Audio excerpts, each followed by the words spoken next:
zaman kita nggak punya AI itu persiapan susah sekali ya. Jadi kayak sekarang aja gitu kan, saya harus punya banyak referensi untuk bikin kalimat tadi tuh, ya kan. Bukunya harus jembreng gitu ya. Oh ini bagaimana gitu kan. Sekarang saya nggak perlu lagi, saya tinggal nge-prompt pakai bahasa Indonesia, nggak perlu pakai bahasa ini kan. Jadi gitu, saya cek dulu. Kalau saya nggak pede, saya tinggal cari guru yang lebih pintar dari saya misalnya, atau saya cari native speaker gitu ya. Ini kira-kira oke nggak gitu. Nah, native speaker pun itu kalau dia nggak baca, oh oke. Tapi setelah dibaca, ritmenya nggak dapat. Oh mendingan kayak gini nih gitu. Saya tolong dibaca, keluarin pakai suara ya gitu ya. Nah ini kira-kira alami apa enggak gitu ya. Nah begitu ini oke ya sensei, saya pakai ini. Nah nanti kan sekarang udah bisa pakai ini ya. Nah sehingga waktu guru di kelas itu tuh kita berharap bahwa waktu guru di luar kelas itu ya, jadi untuk ngecek ini itu dan sebagainya itu kita pengen meminimalisir gitu lah. Ya sehingga dia fokus di kelas itu, dia curahkan segenap jiwanya di sana gitu. Untuk dia tadi latihan tadi tuh. Jadi AI sangat berguna di persiapan sih. Persiapan betul, sama afternya kan. Betul. Oke. Baik. Pertanyaan berikutnya dari para sensei terkait dengan standarisasi dan quality assurance RB method. Kan RB method itu dipakai di banyak LPK dengan komposisi sensei berbeda, komposisi siswa berbeda begitu ya. Bagaimana memastikan bahwa RB method ini sudah diterapkan dengan baik dan benar? Ini mungkin lebih ke tim kurikulum atau tim quality assurance ya. Ya lihat dari siswanya aja gitu. Siswanya bisa lulus N4 dalam waktu 2 bulan apa enggak. Terus pada saat dia Jiko Shokai, dia bisa menggunakan filler atau tidak gitu ya. Terus sejauh mana dia kayak gini nih. Oh apa ya gitu ya. Nah ketika dia ngelihat ke atas, berarti dia sedang menciptakan kalimat pada saat itu juga gitu. Nah padahal yang kita ajarkan itu kan adalah kita membuat laci-laci dulu gitu. Karena itu adalah bentuk dari strategi gitu ya. Strateginya kita nggak bisa bikin kalimat dalam saat itu juga nggak bisa gitu. Ya sehingga kalimat-kalimat yang sudah dianggap itu bisa tersampaikan gitu ya, itu yang kita harus banyak hafalkan lah gitu ya. Makanya kenapa di kelas gitu ya, itu kita sudah harus membiasakan anak-anak itu tuh tadi dengan story gitu ya. Jadi kalau misalnya kita ada kalimat, anak-anak ada 5 kalimat nih gitu ya. Kalau kalimatnya itu nggak terhubung gitu ya. Makanya sebenarnya di situ ada sensei itu tuh harus sedikit cerdik ya. Tapi sekarang kan AI lebih bisa membantu kita gitu ya. Nah supaya itu tergabung dalam sebuah cerita gitu. Nah itu yang membuat anak-anak itu lebih mudah untuk istilahnya dia merekonstruksi cerita gitu.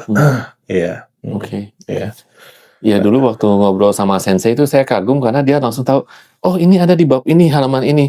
Sekarang mungkin kayaknya dia pakai AI juga dulu ngasih tahu. Katam gitu. Iya, betul. Iya. Betul. Iya. Baik.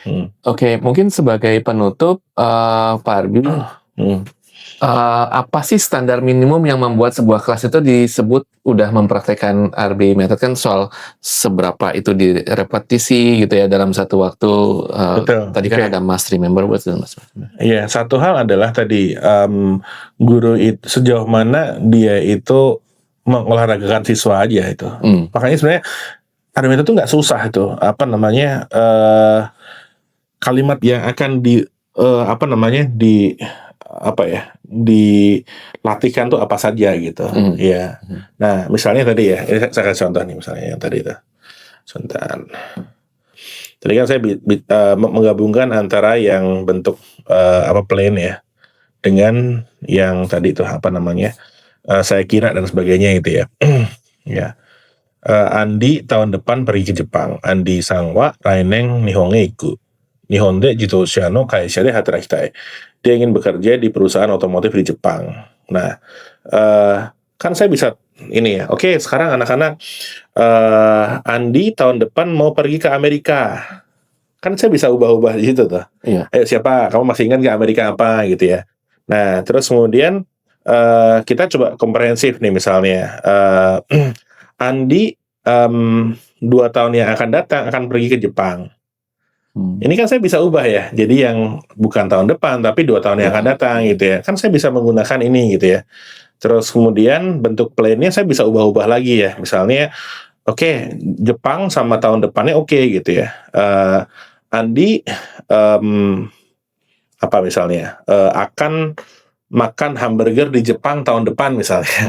Nah, itu kan dia bisa latihan di situ gitu ya. Tapi polanya di situ sama gitu.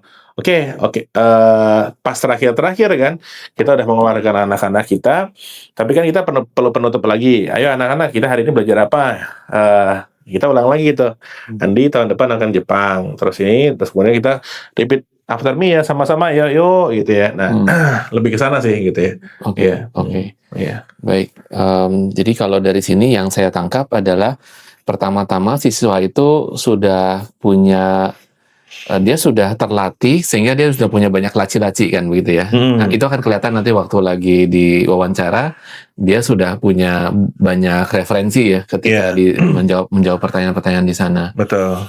Yang kedua juga dia sudah punya banyak latihan dan mengenali banyak pola sehingga dalam hal comprehension tuh dia bisa nangkep kurang lebih gitu ya. Walaupun mungkin kosakatanya buat dia masih baru, tapi dia kurang lebih paham ya tentang konteks yang sedang dibahas begitu. Sama mungkin kan sekarang enaknya gini, jadi kita menghindari penjelasan, tapi kita tidak perlu menghindari analogi. Analogi itu bahasa Jepangnya, oke ini anak-anak susah kan, bahasa Indonesia kayak gini nih gitu. Nah sekarang kita coba lagi misalnya kita menjelaskan boleh aja sih, tapi misalnya nggak boleh lebih dari misalnya 20% dari waktu kita gitu ya. Nah, jadi kita jelaskan boleh nih. Jadi kalau misalnya kita udah tahu bahwa ini susah, oke anak-anak coba dalam bahasa Indonesia nih, ini ada kalimat dalam bahasa Indonesia seperti ini gitu ya. Nah, kira-kira dalam bahasa Inggrisnya apa ya gitu. Nah, kita bisa tahu nih anak-anak ini mana bisa pintar bahasa Inggris dan sebagainya. Jadi, sebenarnya semakin banyak pembanding, semakin mudah dia untuk mendapatkan bentuk baru kan, gitu ya. Nah, ternyata dia si Udin ini hanya tahu bahasa Batak aja, bahasa Indonesia juga nggak bagus-bagus amat gitu ya. Nah, berarti saya udah cek dulu nih gitu. Nah, mungkin saya perlu ngajarin, saya perlu misalnya minta kan pengolahan ini ya. Jadi saya bisa minta nih misalnya anak-anak yang pintar nih gitu ya. Si Ujang misalnya, Ujang sama Udin di sini. Ujang, kamu bahasa Indonesia kamu bagus kan? Kamu anak Jakarta kan gitu ya. Nah, kamu ajarin Udin ya gitu. Nah, itu bisa juga gitu untuk misalnya nanti saling asah-asuhnya dulu lah gitu ya. Iya. Jadi dinamika kelasnya juga bisa membantu ya. Betul gitu siswa ya. peer nanti malam kamu ajarin ya bentuk-bentuk katanya kayak gini gitu. Ya. Nah, sehingga dari situ guru ini tuh sebenarnya dia sama-sama cek dulu. Nah, berarti nanti saya ngasih Udin ini akan belajar dulu dengan si Ujang misalnya gitu ya. Itu jadi recordnya ini yang benar-benar hidup nih nanti tuh. Iya. Oke. Iya. Oh, ini sangat membedakan sih. Jadi di LPK itu kalau guru kursus kan kadang-kadang ya udah dia bawakan lepas, dia nggak benar-benar mengenali kekuatan kelemahan siswanya, nggak ada dinamika di dalam kelas juga. Betul. Begitu ya. Jadi LPK ini sensei di LPK ini kita butuh yang dia benar-benar tahu persis ke siswa ini keadaan seperti apa. Iya. Oke. Nah, makanya mungkin pada saat pelatihan ya misalnya nanti ada pelatihan guru misalnya dua hari misalnya. Nah, itu kita ajarin aja bahasa Cina atau bahasa asing yang benar-benar pertama kali, bahasa Kenya misalnya, Swahili gitu kan. Nah, bahasa Swahili itu kan banyak sekali yang kebanyakan suara itu bahasa itu kan dihasilkan dari suara yang keluar ya. Nah, tapi suara yang dihisap itu ada juga banyak dalam bahasa Swahili, banyak tuh. Iya. Itu kan. Ini kan juga dia ngisap ngisap udara, tapi itu jadi bahasa gitu. Iya. Ada maknanya ya. Iya. Nah, itu kan susah nih berarti.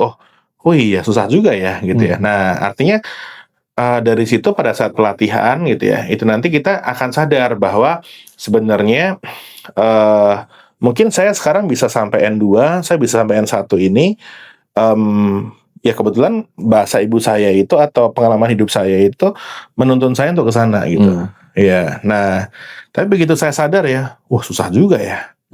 Berarti kita perlu memperhatikan bentuk mulut ya gitu ya. Lidahnya kayak gimana gitu ya.